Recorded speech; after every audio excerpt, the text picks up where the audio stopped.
Hi, everybody. We're very fortunate to have Randy Koster here today. Randy's a senior research scientist at NASA Goddard Space Flight Center. His research is focused on the development of improved treatments of land surface physics for Earth system models and on the analysis of interactions between the land and atmosphere using those models. He coordinates the land surface modeling activity for the Goddard Space Flight Center Global Modeling and Analysis Office. I've known Randy for many years. He is the true expert in this field. So we're really fortunate to have him donate his time to give this talk. Randy, thanks very much for coming. Great, thanks very much, David. I'm going to share my screen now. See if this works. Hold on, I have to.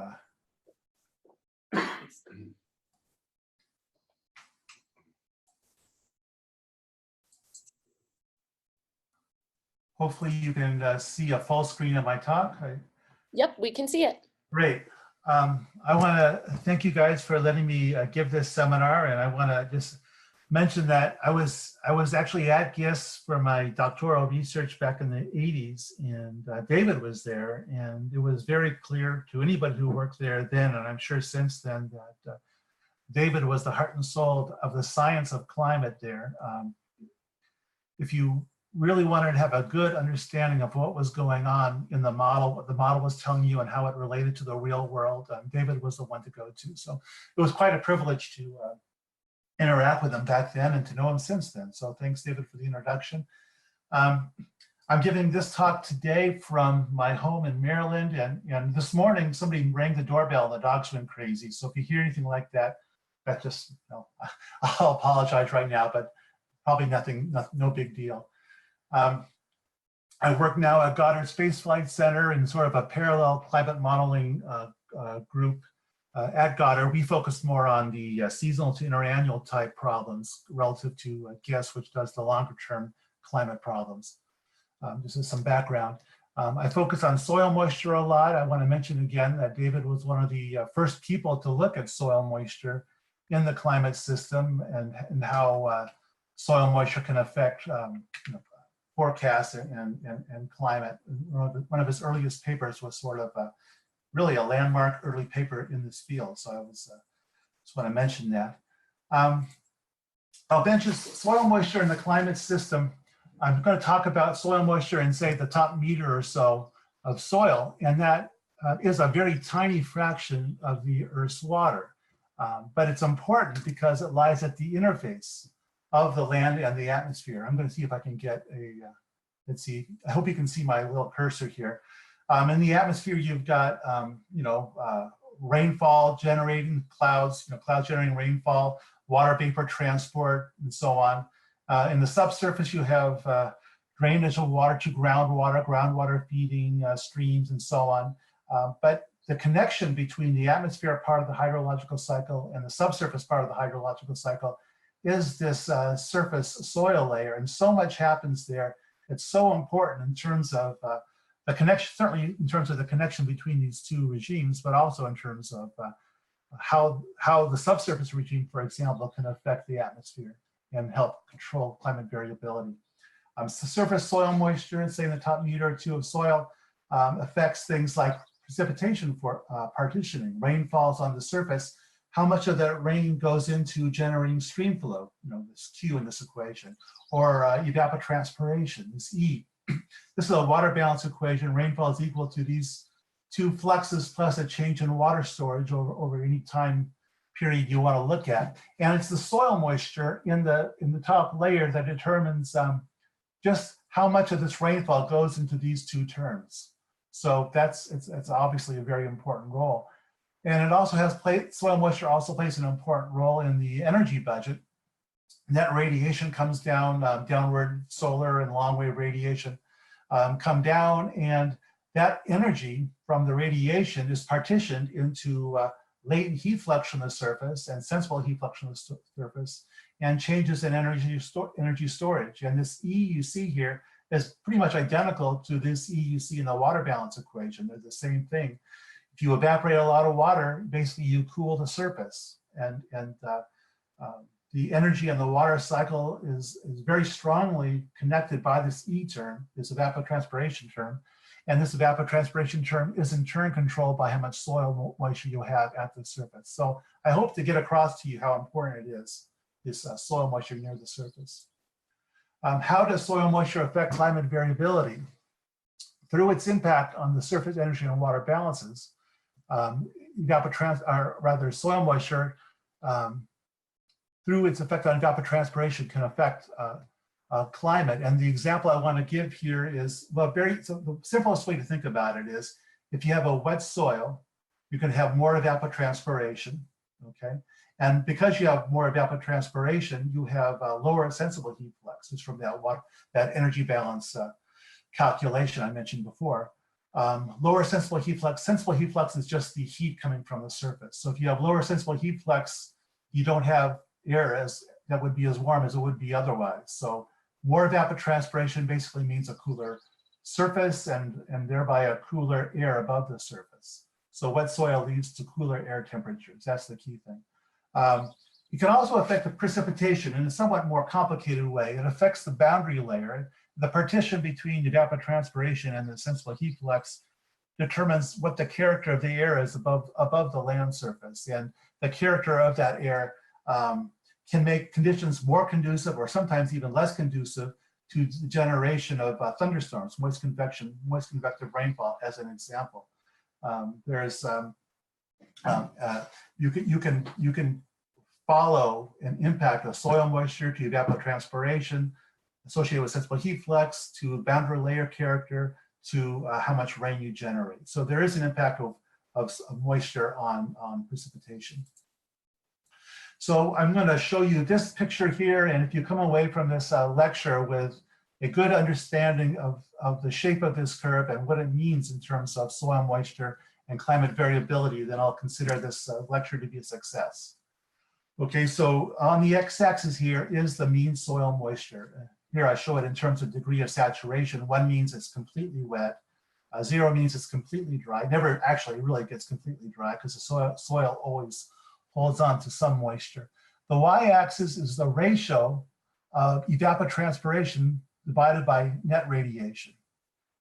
Actually, it should have a lambda there. It should be latent heat flux divided by net radiation. It's the fraction of the incoming energy that's used to evaporate water, okay?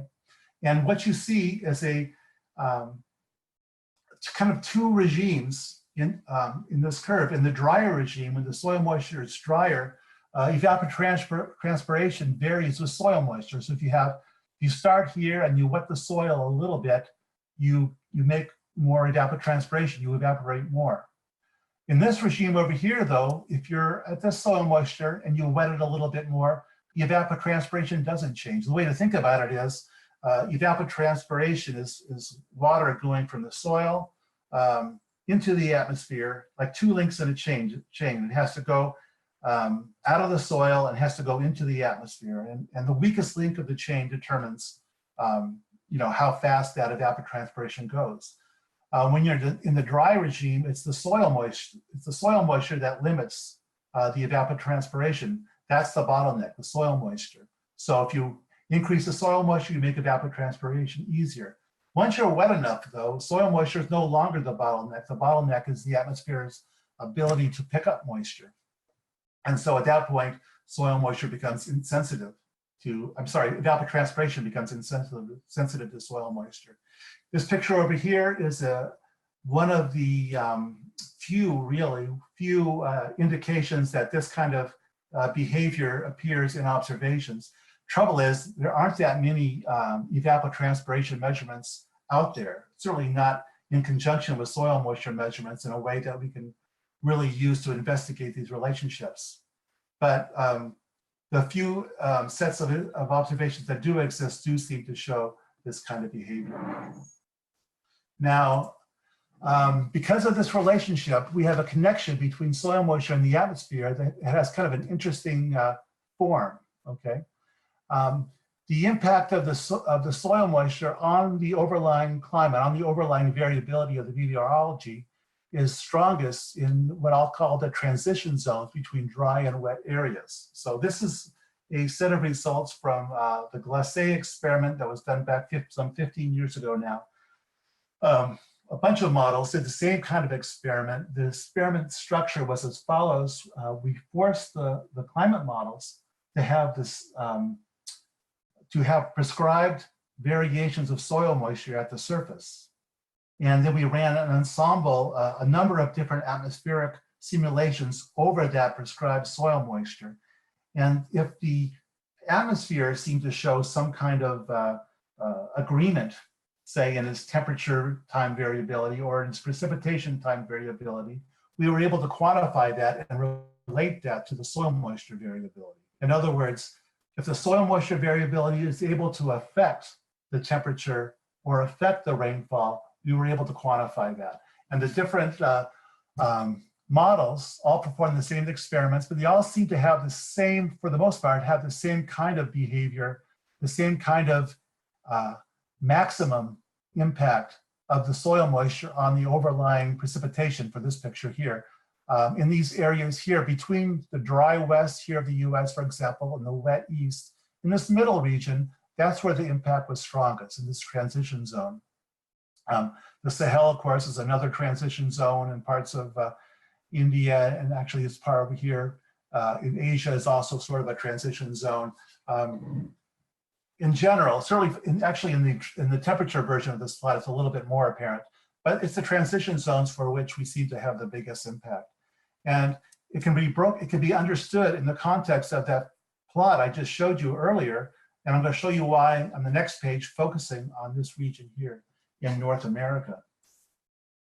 So let's look at this. This is the same plot I showed you before, this relationship between evapotranspiration and soil moisture. Let's focus here first on the eastern part of the US. In the eastern part of the US, it's fairly wet. The soil moistures are sort of in this regime here. They may vary from week to week. They may be wet this week, and then a week later maybe drier over here, and so on. They may bounce back and forth in this regime. But what you notice is if the soil moistures vary like this, the evapotranspiration itself does not vary. So you can't expect the evapotranspiration to have an effect on the overlying temperature through evaporative cooling, or on the rainfall through effects on the boundary layer. So in the very wet areas, you're in this regime and you just don't have an impact of the soil moisture on the overlying atmosphere.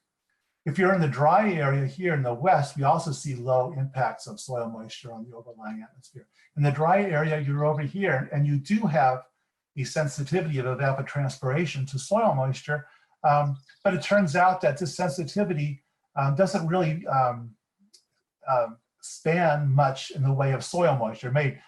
This week it might be over here, and the next week it might be just a little bit over there. There's not that much variation in the evapotranspiration. And even if there is a variation in the evapotranspiration, the evaporation itself is very low, so it has little impact on the atmosphere. I'm going to see if I can do a cool thing with the spotlight and use a little red dot to point to things. It might be a little easier. So it's in this sweet spot between the dry and the wet area, the sweet spot here, where you're in this regime, where yes, the soil moisture may vary from week to week, and when it does vary from week to week, you do have variations in evapotranspiration as well. And you have the second positive aspect, that you have a lot of evapotranspiration going on at the same time, because these variations could be fairly large. So the evapotranspiration variations can also be large, and you can actually have an effect on the overlying atmosphere. So it's basically the structure of this curve and the nature of soil moisture variations in these different regimes that determines this plot here. It explains why soil moisture has variations have an effect on the overlying atmosphere here, but not so much over here or over there. So hopefully you don't see this this thing here. Let me know if you do, this annotation thing. Direct evapotranspiration measurements are too sparse to show this pattern. You would think that we have a lot of rainfall measurements, we have a lot of temperature measurements. Evapotranspiration measurements across say the US, where things are actually measured pretty well, are pretty few and far between. We have some flux towers, sure, but but the actual direct measurements of evapotranspiration are sparse. There are some satellite-based estimates of evapotranspiration that do span, say, the US. And we did look at those measurements in the context of this particular study, but for this particular page, I'm going to show you some proxy information regarding evapotranspiration. What we want from these proxy indicators is some indication of where the interannual variability of evaporation is large as a result of soil moisture. So what we're plotting here is an interannual variability of well-measured variables. These are observations, they're not model results, okay, that vary with E. We actually plot the standard deviation of those variables times a factor, a square of a correlation between that variable and a moisture variable, in this case, a rainfall, which is also well measured. The combined variable here is an indication of where the variable measures due to soil moisture variability. That's the way to look at it, or water availability. So in this particular proxy is air temperature. We relate air temperature using this formula here, where the W is rainfall. So this is complete observational analysis. You see the highest values of the temperature, the water-related temperature variability. Excuse me, I screwed up here. The highest values of this temperature variability are right where we expected them to be based on all those modeling results. These are observations now, but they agree completely with the modeling results. We have the highest values in this intermediate zone. Another appropriate thing to look at is Streamflow. If you remember the water balance calculation, especially on the annual scale, if you kind of ignore year-to-year variations in water storage, rainfall for the year minus streamflow for the year is equal to evapotranspiration for the year. And so we can get a proxy for yearly evapotranspiration by taking these two well-measured quantities and subtracting from each other. Then if we have a number of years of data, we can then compute a variance. And sure enough, the variance of this evapotranspiration proxy is also largest right here in the middle of the country. The final one shown here is the NDVI. NDVI is a measure of vegetation greenness, you could think of it as. When you have a lot of water, of course, you have a lot of growth of vegetation, and that shows up in the NDVI.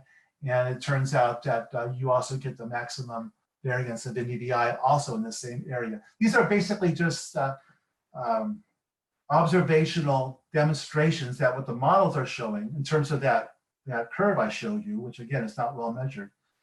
The curve is not well measured, and the models kind of use it and they produce results, but this is indication that observations are in full agreement with what those things are showing.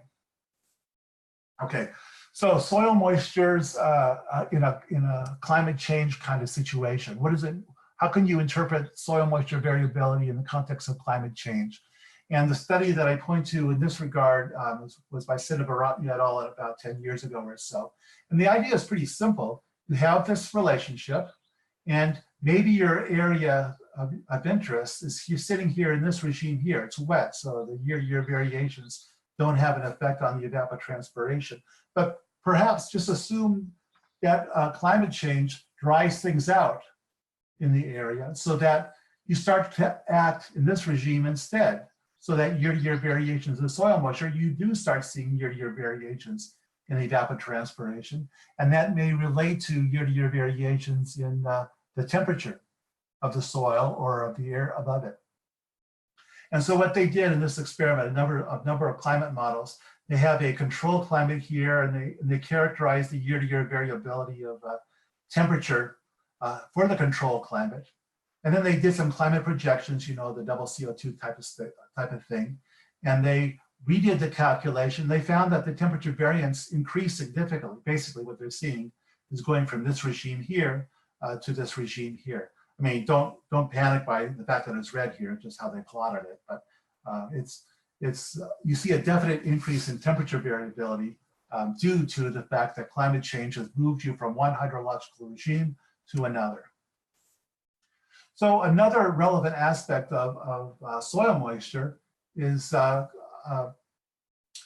soil moisture memory. This is very important, particularly in the context of forecasting, which is one of my favorite things to think about. If the soil at a given time is anomalously wet, let's say today it's very wet, much wetter than usual today, it'll probably be much wetter than usual tomorrow also, and maybe even next week, and maybe even next month. There's some memory in the soil moisture. This was a picture of autocorrelation of soil moisture taken from a paper, another paper by Sinabaratne, showing that the climate models anyway indicate that there are some places with higher autocorrelation of soil moisture, higher soil moisture memory than other places. In this paper, we actually looked at observational estimates of soil moisture memory from, in situ measurements of soil moisture, and they agree, for the most part, with these model estimates.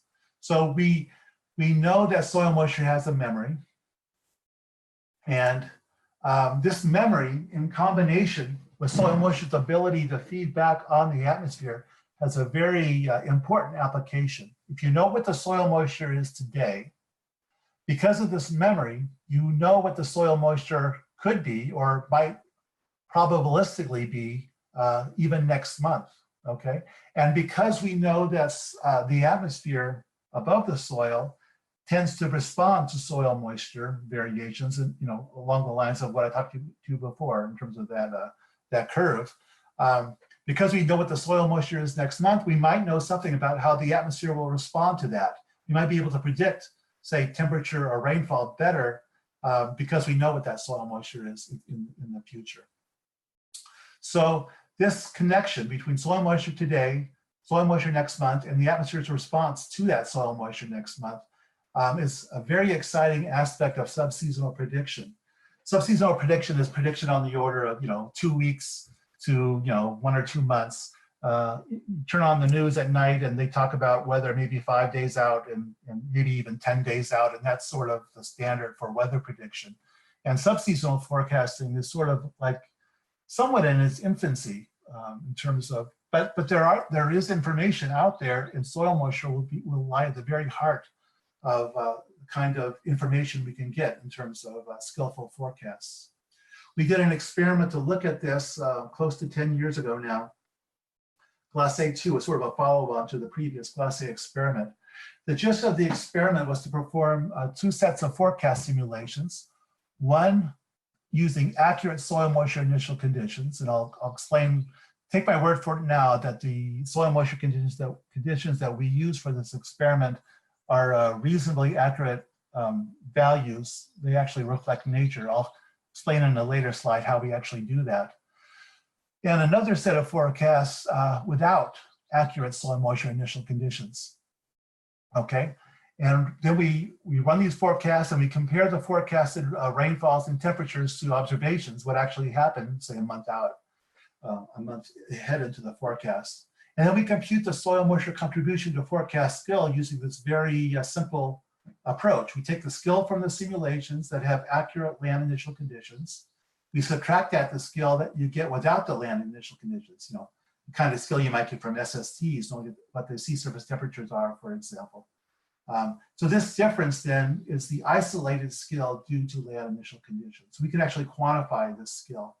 And this was a picture showing the results from this experiment for air temperature and rainfall at different leaves. So in the 16 to 30 day time frame, the air temperature skill here is shown as being yellow to orange here on the order of 0.01, very tiny, I know, to maybe 0.1, 0.15 or so, R squared. So this is the scale measured as a square of the correlation coefficient against observations. This is the skill added to the forecast by the knowledge of the initial conditions. So even though these skill levels, added skill levels are very small, they are statistically significant, as you can see from these dots. The dots show where the added skill is statistically significant at the 95% confidence level. And then as you go even a month and a half into the future, or even close to 2 months into the future, you still have some impact of the land initial conditions on the accuracy of the precipitation forecast. Obviously, the temperature forecast impacts are larger than the rainfall forecast impacts. You know, of course, that rainfall is much more difficult to predict than temperature. And soil moisture is one step removed from rainfall relative to temperature. Soil moisture sort of has a direct effect on temperature. You evaporate more, and that cools things down through evaporative cooling. So there's like a direct one-linked step from soil moisture to temperature. But to get to precipitation, you have to go beyond that. You have to affect the boundary layer. You have to affect the ability for the atmosphere to convect and so on. So you're another step removed in terms of rainfall connections to soil moisture. So it's not surprising that you have much less. This was a multi-model experiment, meaning a number of models, I think on the order of 10, from around the world contributed their forecasts to this experiment. So there's some weaker models in there averaged in with the stronger ones. So presumably if we started only with the strongest models, the best models, quote unquote, we would have higher values shown in these pictures. But there are more yellows than blues, and that means we are seeing real contributions here. And there's some small contribution to rainfall forecast scale, even beyond a month, which I personally think that's really exciting. I get excited by this sort of thing. If you know that your initial conditions are particularly extreme, like they're extremely wet at the beginning of the forecast versus extremely dry at the beginning of the forecast, then you can actually do what they call a forecast of opportunity. You can demonstrate that the skill levels are much higher than what's shown here. And the patterns don't quite match up with the Class A experiment patterns I showed you before, and there's various reasons for that that I won't get into. They involve things like the memory variations and so on. But there is skill associated with soil moisture, and I find that very exciting. It's also worth mentioning streamflow forecast skill. If you have snow melt or rainfall falling on wet soil, most of the melt water is going to run off. It's not going to go into the soil. It's going to run off into the streams and reservoirs and be available for people to use. However, if you have snow melt or rainfall falling on dry soil, a lot of that meltwater is going to go into the soil and then evaporate again and never be seen in the rivers, never be seen in the reservoirs. I mean, I hope it's clear to you that if you know what the soil moisture is at the start, say, of a snowmelt season, you're going to be able to improve your ability to predict the transfer of snowmelt water into reservoirs. There's predictability of streamflow associated with soil moisture, in other words. And so we did some various experiments looking at this. This is the skill of streamflow in these unregulated, or rather, they're regulated basins, regulated hydrological basins, but people went into the streamflow data and they corrected for the regulation. So these are basically unregulated data, you can think of them as. R-squared differences associated with knowing what the initial soil moisture is, not how much snow is. If you know how much snow there is at the beginning of a snowmelt season, of course you're going to do great. But if you don't know what the snowmelt is at the beginning of a forecast season, but you do know what the soil moisture is, you still get some skill out of the system. And this picture basically just shows that. So soil moisture does have an impact on streamflow forecast skill. So now I'm going to talk a little bit about soil moisture in Earth system models, because there are some issues there that I think the community should know about, and a lot of things that even climate modelers don't have enough appreciation for regarding soil moisture in these models. First, how do we initialize soil moisture, say, for forecasts? I showed you some forecast experiments before. Do we go to direct in situ observations of soil moisture? And the answer is no, you can't do that. The in situ observations of soil moisture are pretty much non-existent. Yes, there are point measurements that kind of say, for example, span the United States, but the measurements of soil moisture at the large scales that the models run on don't exist. You can measure soil moisture in one place, go 20 meters away and measure it and get a very different answer, for example. So just having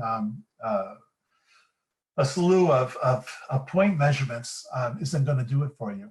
What we do instead is we use a modeling approach to initialize soil moisture. We take a gridded array of model elements. Okay, each of these things represents a land model element. And we apply things that we can measure reasonably well at large spatial scales, like rainfall and to some degree radiation and so on. We force the models at each of these locations with these forcing variables that we have some confidence in, and we let the soil moisture evolve. You know, the land model produces, as a result of the forcing, it produces things like evapotranspiration and streamflow and changes in storage, and the changes in storage are reflected in the soil moisture conditions that you get starting here, and you force it, and you end up later with a different value, and you basically let the soil moistures evolve to a state that reflects the earlier meteorological forcing. So at the start of a forecast, if you know that in a region it was raining a lot the last few months, this sort of approach will pick up on that, and it'll give you a very wet soil moisture to initialize your forecast. That's basically how we do it. And an even better approach is to take the soil moisture that you get through this modeling and combine it with satellite-based estimates of soil moisture, say on the top few centimeters. Combine them using a data assimilation. I don't know if you know what data assimilation is, but basically it's a mathematical means of accounting for the fact that there's errors in this approach, and we know what those errors are. And there are errors in estimating soil moisture from satellite, and we know what those errors are. And we can combine this information in a mathematically optimal way to produce a hybrid quantity that has the lowest error, according to the math anyway. The idea is that the soil moisture field that you get by combining the model results and the satellite-based results is more accurate than either of these by themselves. That's the idea. And this is an exciting time for data assimilation because there are new sensors up in space, SMOS and SMAP, that are producing soil moisture measurements at fairly high resolution. Well, 36 kilometers for a model is reasonably high resolution. These soil moisture measurements from space go several meters into the soil, centimeters into the soil, a big difference there. But still, that information can be used in a data assimilation sense to even estimate better root zone soil moistures down a meter or so. Time resolution every 3 days, spatial resolution 36 kilometers, and so on. And the data is available right away within hours or days. SMAP is in its 5th year. The baseline mission duration was 3 years, but I believe now we're in year 5. So it's going strong, and the data is out there, and it's a very exciting time. I want to mention some caveats about soil moisture modeling, and these are the things that I mentioned that a lot of modeling groups, even scientists who work with climate models, aren't fully cognizant of or don't appreciate quite so much. This is the curve I showed you before relating evapotranspiration to soil moisture, and you can imagine spending heaps and heaps of money trying to get this curve as accurate as possible. Of course, these land models, in these climate models, they don't go in and prescribe a curve here. They prescribe all kinds of parameterizations, and the net effect of the parameterizations turns out to be a relationship that looks like this. There's a lot of scatter around the relationship, but if you deal with the scatter, you do some binning or what have you, something like this will pop out. It's a net impact of a number of parameterizations, but you can imagine spending a lot of money on these parameterizations and getting them as accurate as possible, and thereby getting a relationship that's operating in your model that's as accurate as possible. And that's fine, good for you, that's fine. But the thing that people don't recognize enough, I think, is that there's another relationship that's implicit in the model, and that's the relationship between soil moisture on the x-axis here and the ratio of stream flow to rainfall. How much of the rainfall that falls on the surface runs off? You can, again, the land modelers don't prescribe a curve here in their model. What they do is they prescribe all kinds of parameterizations. But implicit, a net effect of all those parameterizations that they put in is some kind of relationship between these things. Something with a lot of scatter, sure, but some kind of relationship. And both this relationship and this relationship are highly model dependent. But the point is, it's the interaction between this relationship and this relationship that determines how the land model behaves. It determines what kinds of net evapotranspiration it produces. The point is, this can be perfect because you spent a lot of money doing it right. You put something crappy in here for this runoff, and you're going to get lousy evapotranspiration rates, even if this relationship is perfect. That's the simple take-home lesson. It's the weaker of these two relationships that determines how well your land model behaves. Also, soil moisture in a land surface model is very model dependent. It's more you should think of it more as an index of wetness than an actual physical quantity. And this is another mistake I've seen climate modelers make a lot over the years. They have, I don't know if you're familiar with the concept of a reanalysis, but a reanalysis is basically a data assimilation system, not just the land, but of the entire atmosphere and someday even the ocean atmosphere combination and so on, where all kinds of data is, all kinds of satellite data, for example, is combined with model fields to produce the best possible representation of actual weather patterns. And things, reanalyses like those produced by the European Center over in Europe, of course, are considered highly accurate representations of the Earth's climate. And some of the variables that they offer as outputs, as diagnostic outputs, include soil moisture. And a lot of people I've seen in various proposals people have written or papers people have written and so on, what they do is they take the soil moisture from these trusted reanalyses and use those soil moistures in their own model, thinking that they must be accurate. And it's called soil moisture, has a certain kind of unit, so it must be right. And then they go with it. They take the soil moistures from the reanalysis, put it in their model, and they run their own model, and they get results that are kind of crazy. And the reason they get results that are kind of crazy is because even reanalysis soil moistures are highly model-dependent variables. You have to do a transformation from one model to the other, not just in terms of how deep the soil layers. It's not that. It's more ambiguous, nebulous than that. This on the left is, on the right is an example where some scientists over at INSEP took some initial conditions from their own model for a seasonal forecast, ran out the seasonal forecast, computed the scale of rainfall on the seasonal basis. They got this picture here. Then they took soil moistures from a different model, a reanalysis that they trusted, but they just stuck them in, redid their forecast, and the skill levels for the precipitation forecast went way down. And it's just an example of the sorts of things that you can do if you blindly use this information. I'm going to leave you now with some summary statements that I hope to have gotten across in this lecture.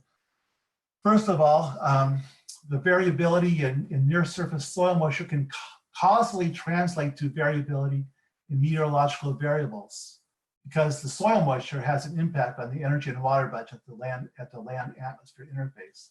And this is particularly true in the transition zones between very wet and very dry climates for the reasons I explained. This potential for feedback, combined with the soil moisture's intrinsic memory, provides the basis for utilizing soil moisture information in monthly to seasonal forecasts. So for me, that's very exciting. The outlook for improved soil moisture estimation, like for initializing forecasts, I consider it to be optimistic because there's all these great new satellites out there measuring soil moisture, and there's these data assimilation approaches that can use this information optimally. However, using models for this sort of thing comes with the caveats. First, you're only going to do as well as the weaker of your evapotranspiration and runoff formulations, and this is not often appreciated in the climate field. Secondly, you can't just take soil moisture from one model and put it into another without an appropriate transformation. Otherwise, you're just going to get garbage in your results. And that's something that also a lot of people don't seem to recognize. So I think that's it. Yes, that's it. So I guess it's time now for questions if people have questions. Thank you very much. Yeah, that was terrific. Thanks so much, Randy. We are going to start the question and answer period. There's a chat function in Zoom that you can use to type into your question, type your question into, and we'll monitor that. But we're going to kick it off with a question from David. Randy, thank you for that very lucid, very clear, very convincing talk, and also for those hints at what people are continually doing wrong in terms of their interpretation of what they can do using soil moisture as what they consider a real physical variable in models. I have a question that's somewhat speculative, but it relates to the ability of soil moisture to influence temperature. We've all seen over the past decade, and especially over the last few years, these big regions of heat waves and drought that are associated with sort of blocking processes in the atmosphere, especially last summer at high latitudes, in which you get not only dry conditions, but very hot temperatures. I wonder if you could speculate a little bit, how much did the soil moisture either initially in helping to maybe slightly influence the location of the heat wave, or subsequently as the soil moisture was continually decreased, how much did the soil moisture contribute to the magnitude of this problem? And if it has any real impact, could it be used to help predict if a drought were to occur, a big blocking situation were to occur in that area, to provide some degree of warning or level of warning? Yes, I guess I have two answers to that question. The first involves whether or not soil moistures themselves can even lead to those blocking situations. This is a very interesting problem that we've looked at to some degree, whether it's a soil moisture pattern can influence the entire atmospheric circulation and lead to planetary waves that feed back on the original soil moisture anomalies. And the short answer from our studies is that there is some indication of that, but you have to do so many ensemble members to see a real signal that you can't really, there's no real predictive capability in that regard. It's a very slight shift in the PDF, basically, is what I'm saying. That's the first answer, but the second answer is more direct, more germane to your question, and that is, can soil moisture affect the whole heat wave evolution? And if you have a blocking process created by any means, doesn't have to be from the soil moisture pattern, it could be from SSTs or what have you. Once that blocking pattern, once that dry, that low rainfall situation starts and you dry the soil, then I would say absolutely the soil moisture would feed back on that, would continue to make things warmer just through that soil moisture feedback. The dry soil induced by the lower rainfall would lead to reduced evapotranspiration, reduced evaporative cooling, and would heat things further. There's a direct amplification of any externally driven drought through the soil moisture. Thank you. That's great, thanks. Okay, we have two questions so far in our chat area. The first comes from Alicia, and she's asking, what are some examples of the transformations that have been used with different land surface models? I've seen, you're in terms of the soil moisture from one going into another land model. I've seen people take, for example, reanalysis type of soil moistures and then put it into their model directly. See, the soil moistures have units of meters cubed per meters cubed, for example, like a volumetric percentage of the soil is wet. And when they do that, they'll often say, oh, but I accounted for the change in the layering. So I'm doing it right because I got the layers, I adjusted for the different sizes of the layers of my model and that sort of thing. They're missing the main point, and that is that the volumetric percent of soil moisture itself is a somewhat nebulous concept in these models. It's not a real physical quantity that you can go out and compare in the field. What's really important is the variations, or the time variations of the soil moisture. That has relevance to what's in nature, for example. But the absolute magnitudes does not. So anyway, I've answered your question. I've seen people just take the meter cube per meter cube values directly and try to account for some different layering and think that's enough. That by itself is ostensibly it's reasonable, but it just doesn't work. I hope that answers the question. Okay, thanks. Did you have something, Jack? No. There's a second question from Richard, and Richard says, I'm a teacher and wanted to know where can students find soil moisture data, like the raw number. Is there any publicly available data for that? The soil moisture data, I'm not sure if Richard means the measurements, say from at measurement sites, or do they mean the bottle produced estimates? The measurements from measurement sites, I'm not sure how, to be honest, I'm not sure how publicly available that information is. We access it at work, but I'm not sure if it's because we have some special agreement. The model results, there are various model outputs that are publicly available. Our own reanalysis down at Goddard has publicly available free data, including things like soil moisture. It's what they call the Goddard DAC. And you can go there and you can, there's people there that can answer your questions and help you get to the right data. Just remember that the data, soil moisture data is more of an index of wetness as opposed to an absolute quantity that you can compare directly with nature. Randy and the questioner, just a brief comment about field observations of soil moisture. Mm-hmm. I had a friend who was the deputy director for the National Weather Service Western Region associated with their hydrologic branch.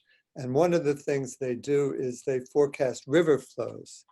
And as Randy mentioned, runoff is directly related to soil moisture from precipitation, depending upon how wet the soils are.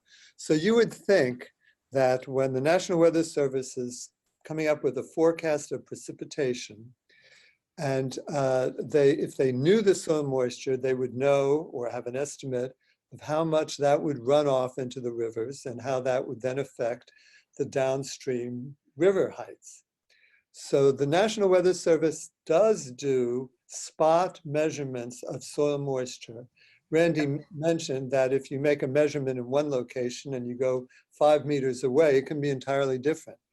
And that's the problem, that when the National Weather Service hydrologic branch did these measurements of soil moisture, they did not use those measurements in their subsequent modeling of river flow because they just didn't trust them. So what they do instead is they take what actually the furthermost river level is and use that to forecast downstream river levels with perhaps a little bit of input or some input from precipitation.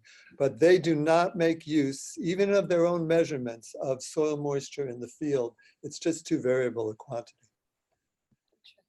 Thank you, David.